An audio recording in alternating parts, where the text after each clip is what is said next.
La fièvre hémorragique Ebola a fait 5 morts selon un nouveau bilan publié lundi en Guinée, où les autorités sanitaires, les Nations Unies et des ONG comme Médecins sans frontières organisent la riposte avec l'espoir d'éviter le scénario catastrophe de l'épidémie de 2013-2016 en Afrique de l'Ouest.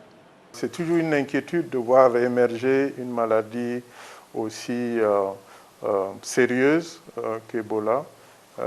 Mais en même temps, je pense que les leçons des précédentes épidémies en Afrique de l'Ouest, mais aussi en RDC, les 3 dernières années, avec l'application de nouveaux outils comme les tests de diagnostic rapide, les nouveaux traitements qui ont été utilisés, mais aussi surtout le vaccin qui permet de protéger la communauté autour des cas.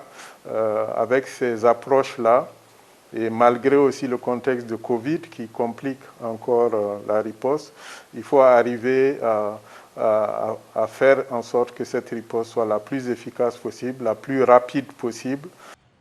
Les 7 cas confirmés et probables sont membres de la même famille, selon une source proche des autorités sanitaires.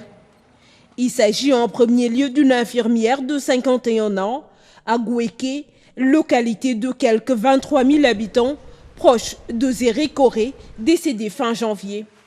Il y a des raisons d'être inquiet, car le patient zéro ayant contaminé l'infirmière n'est pas identifié selon un responsable d'une ONG sous le couvert de l'anonymat.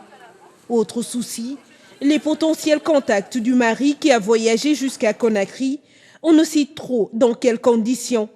Les raisons d'être optimiste, c'est les leçons apprises et les avancées, j'allais dire technologiques et scientifiques que nous avons connues entre 2016 et maintenant, en particulier les vaccins, des tests de diagnostic rapide qui sont plus faciles à utiliser sur le terrain, des méthodes thérapeutiques aussi, des moyens de protection comme par exemple des centres qui permettent de traiter les patients sans exposition directe, par exemple des soignants ou même avec une meilleure protection aussi des familles.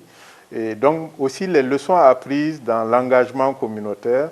Et donc en reprenant tous ces acquis-là, on peut être optimiste et penser qu'on n'aura pas une catastrophe de l'ampleur de celle qui s'est passée la dernière fois.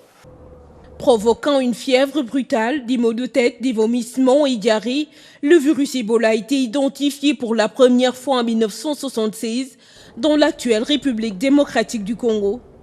La pire épidémie est partie en décembre 2013 de Guinée forestière avant de se propager au Libéria et à la Sierra Leone. Elle s'était achevée en 2016 après avoir fait plus de 11 300 morts pour quelques 28 600 cas recensés, à plus de 99% en Guinée, au Libéria et en Sierra Leone.